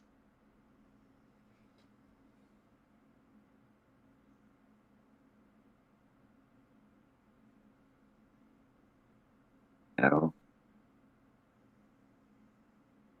Interesting.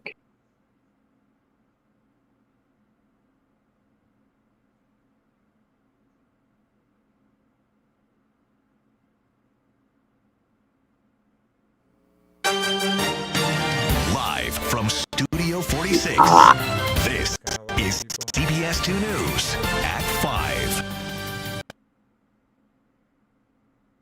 Okay, we're not gonna. I want a different part.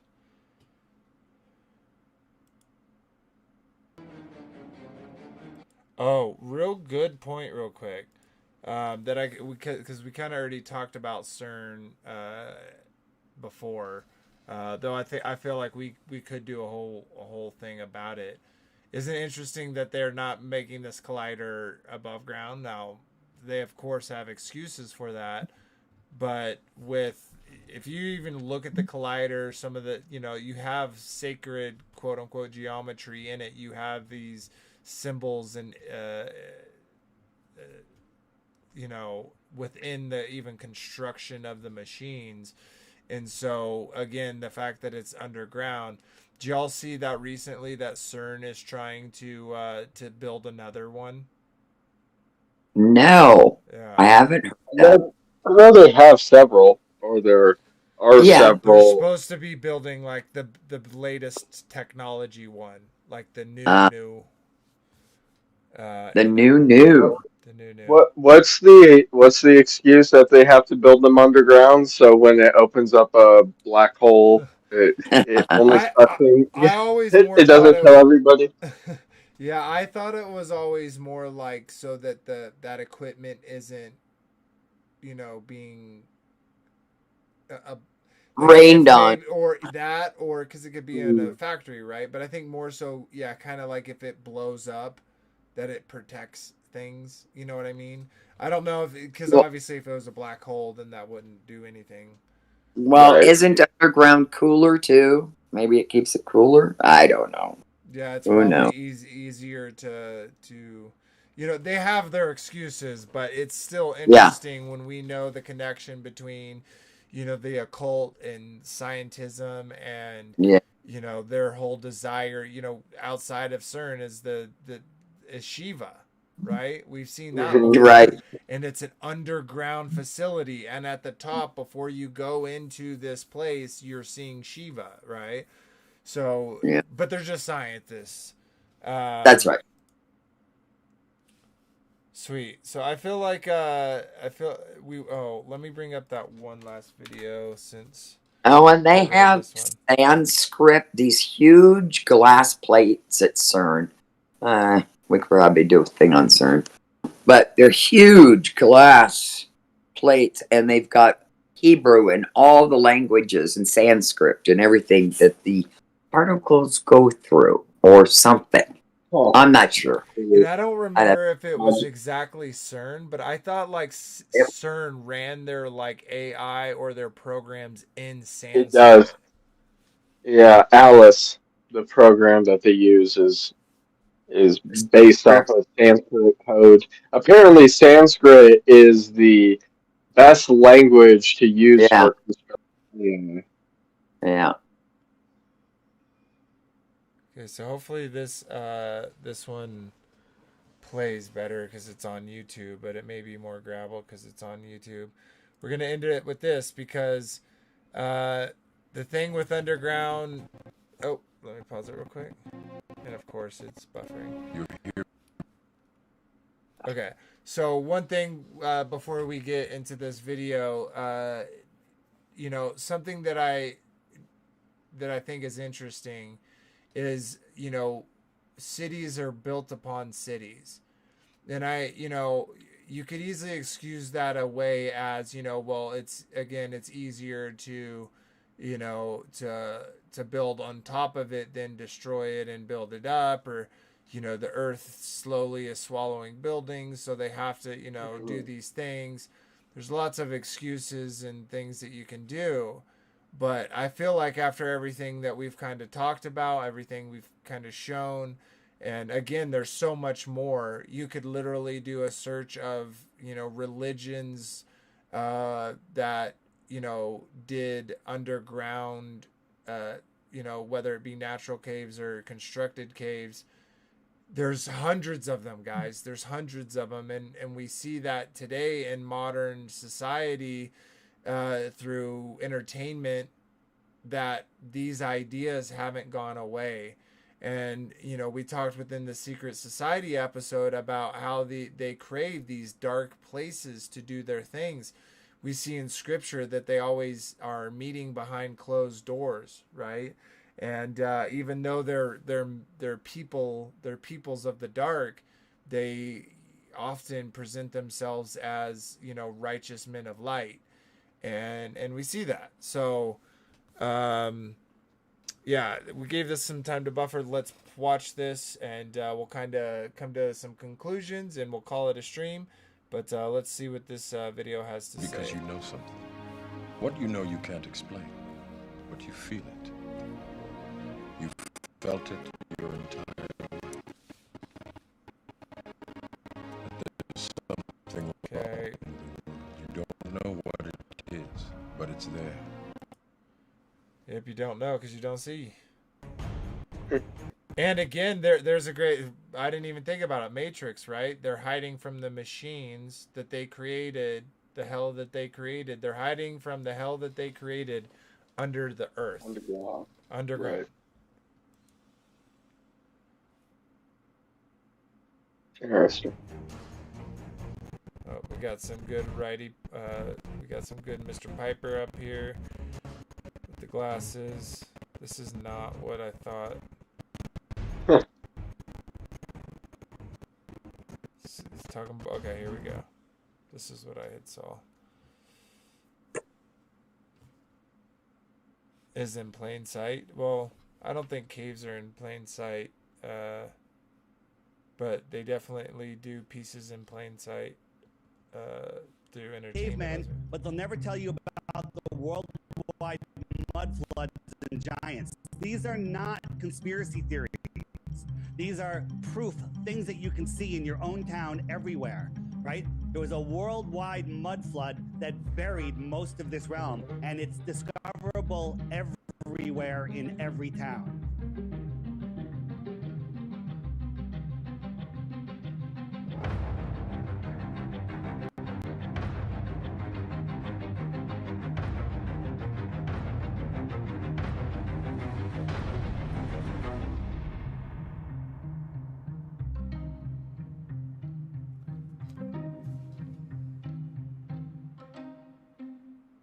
And this is happening all over our realm. In every city, in nearly every town, in every country and every continent, including Antarctica. I believe it is a realm-wide cataclysmic reset. You will find the evidence everywhere. It's not just in old European towns or faraway lands. It's truly right beneath your feet, hidden in plain sight. The arsenal of historic. So annoying, guys. I apologize. Look again. Look at the buffer length that it has, and then it's like, has this ever happened before? Like, what is going on?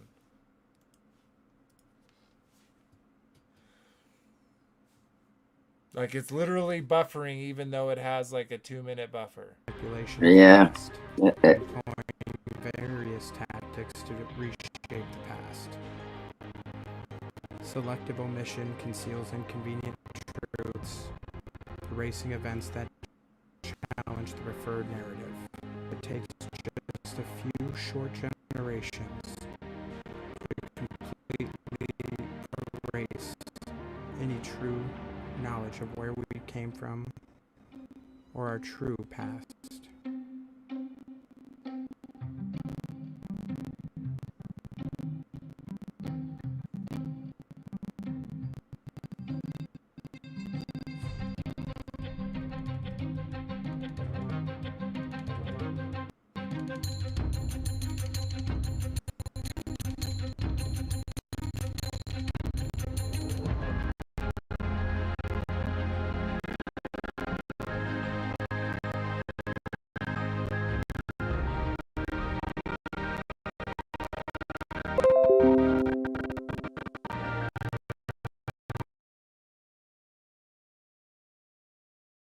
So ridiculous. It plays fine and then it just does nothing.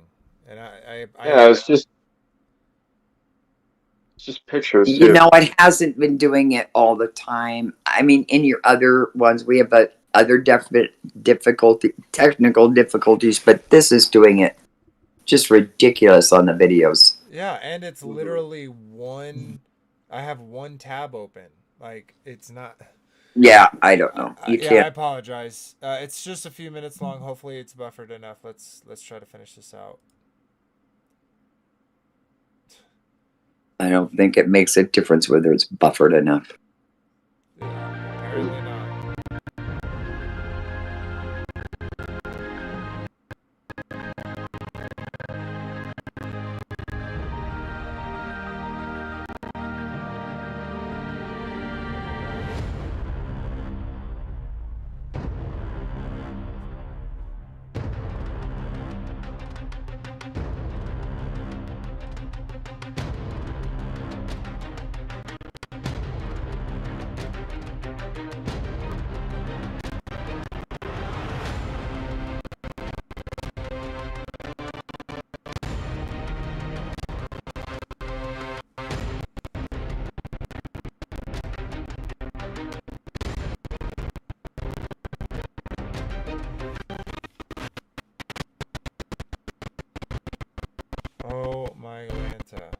Can we just please finish this video? Like it's 5 minutes. We've been watching, like the stream's been going for 2 minutes and it's gone 15 seconds.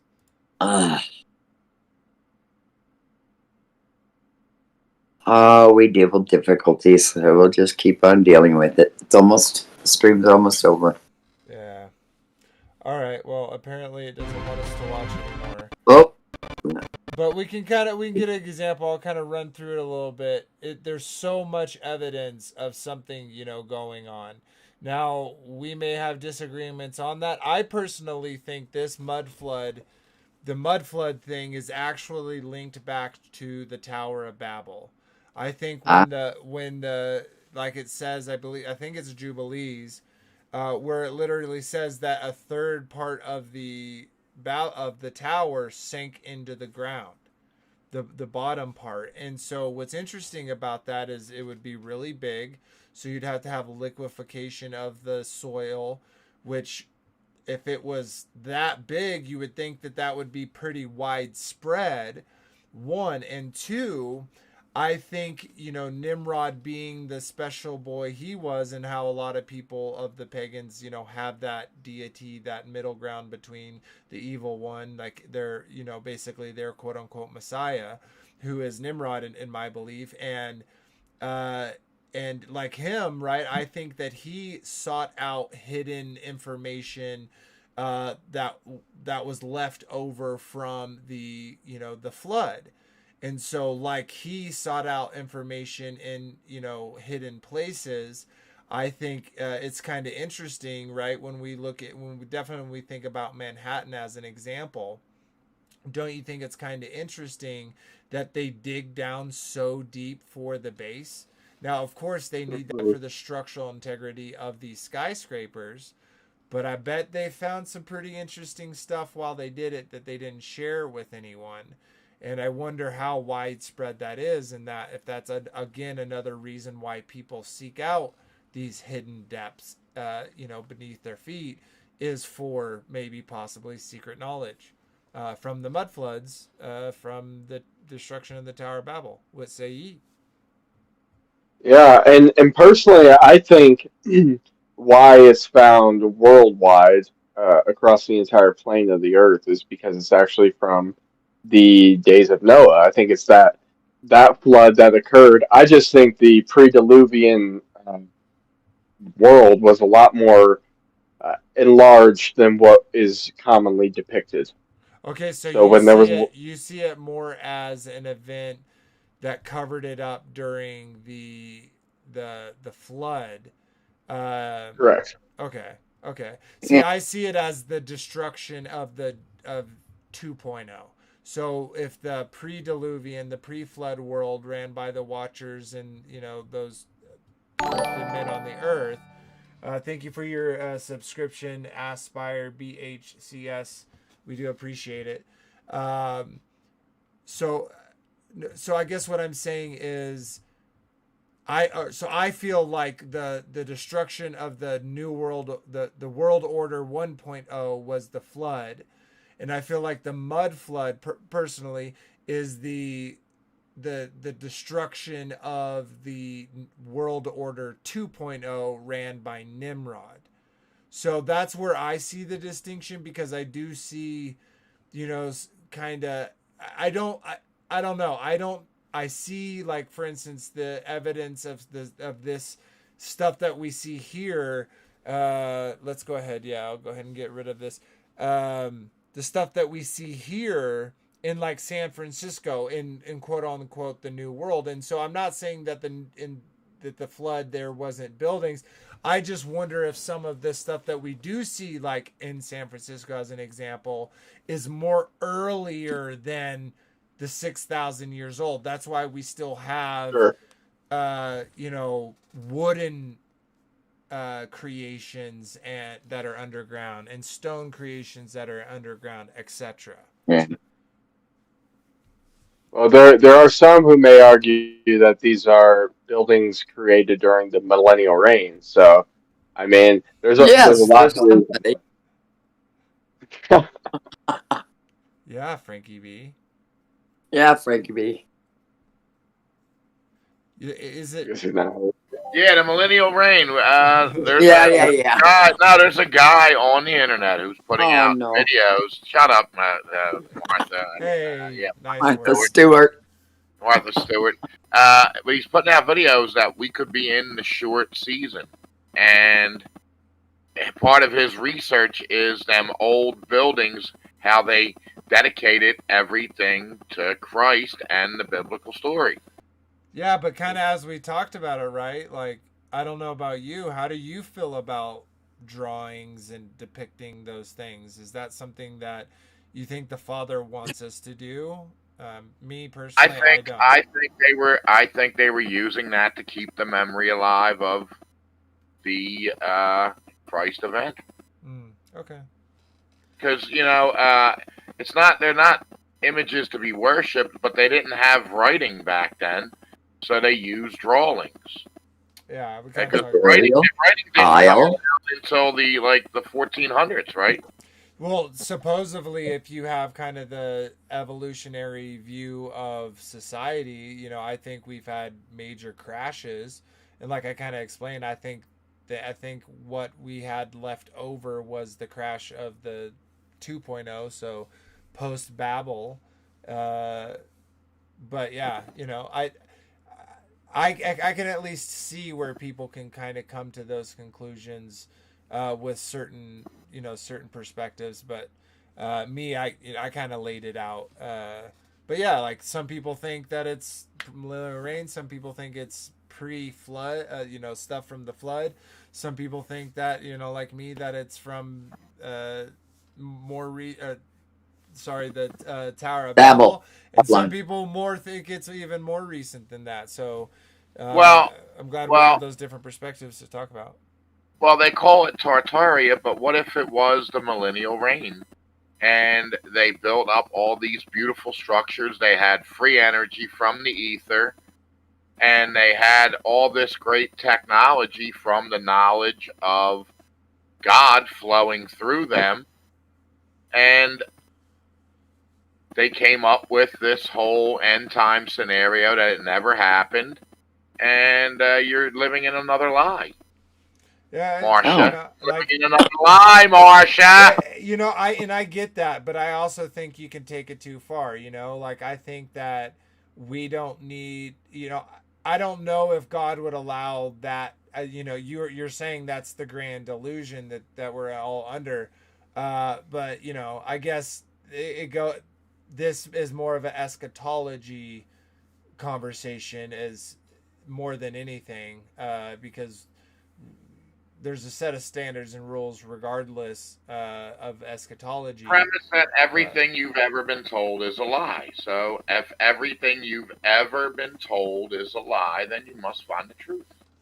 Yeah, but from who, right? From who? We got to take those sources and use a little discernment on those sources. So sweet. All right. Well, great conversation, everyone. Sorry about the technical difficulties and the buffering. That's not me. That's YouTube. I do probably need to get an updated computer, but that's a future thing. So hopefully maybe I can find it. Maybe what I need to do is literally take the time, and y'all need to give me more time and get those links sooner so that I can go download the videos onto my computer and play them on from my computer. So maybe that would be a solution to get rid of that. And so maybe we lessen it so each person just sends one 10 to 20 minute video, and we'll take sections out of that as opposed to a whole bunch of tabs or a whole bunch of videos at the download. But we're still growing, guys. I think it's about 2 to 3 years that we've been doing this. Some of us longer and shorter, but we're still growing, we're still learning, and we're still searching for those pieces of the puzzle. So we thank you all for being here. We'll go ahead and say our goodbyes and then call it a stream. We'll jump over to you, Marsha. Good night, everyone. I've even got a poll on FBB of whether I look more like Martha Stewart or Karen. So we're going to have people coming to see. Awesome. the Sweet. Well, it's always Anyway, it's always fun. good to have you, sister, and have your perspective. So thanks for joining us, and we'll jump over to you, Robert. All right. Hey, Marsha, maybe you can have a cooking show next week. Oh, dear goodness. No, Awesome. no. Great. Have a great weekend, everybody. Yes. See you next time. Yeah, week start, right? Sunday's first day, so Yeah, week start. tomorrow. Yeah, week start tomorrow. Sweet. Awesome. Well, good to have you again, Robert. We'll see you next time, which is not next week, but the next week. But Oh, that's right. we'll talk about that in a little bit. We'll jump over to you, Kyle. Haven't seen you in a bit, brother. I know you have been busy, so I'm glad to have you back. Hope everything's been going well as it can be, and but yeah, I'm excited to see you and hear from you. But thanks for being here, bro.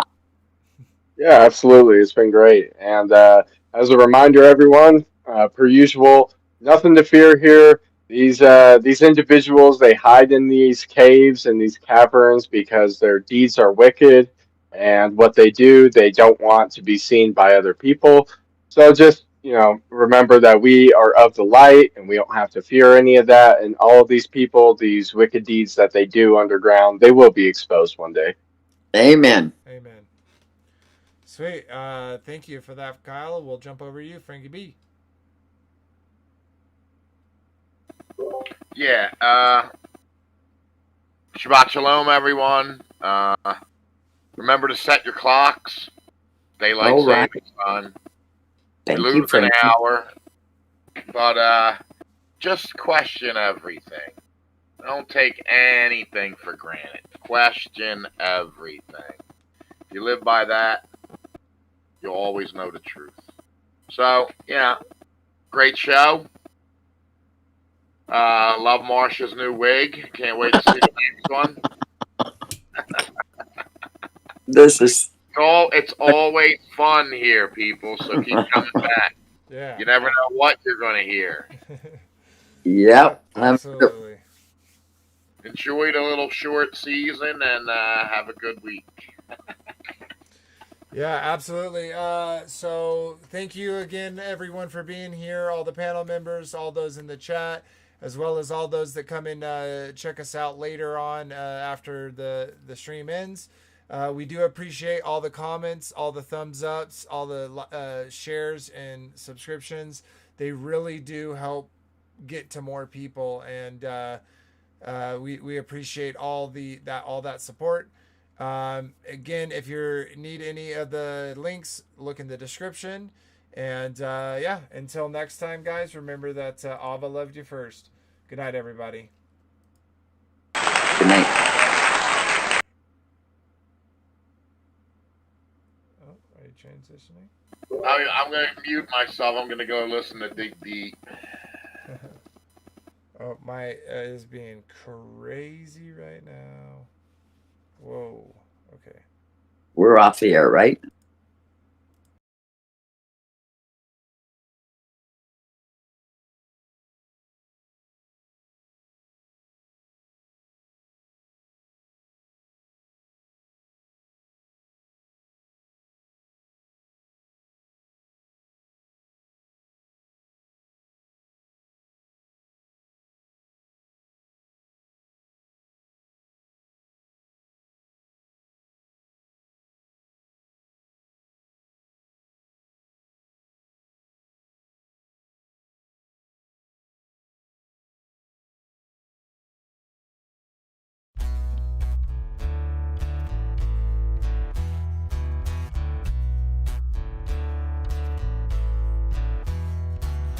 It's your glory, conceal the mystery. You give us the honor to search a matter.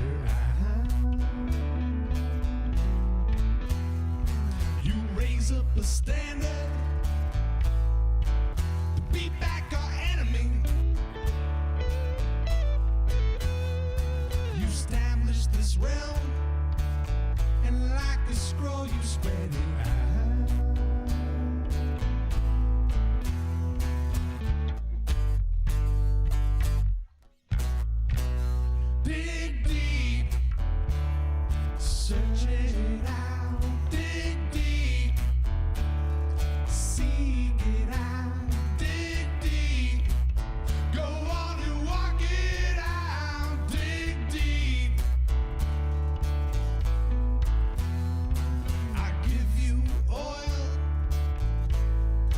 fill up your cup. I give you enough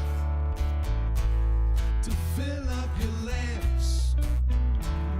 Yeah, you keep them trimmed, you keep them neat, you keep on worshiping and praising till you're at his feet.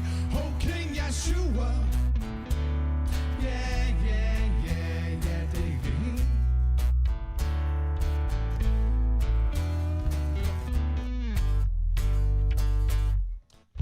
Yeah, dig deep, search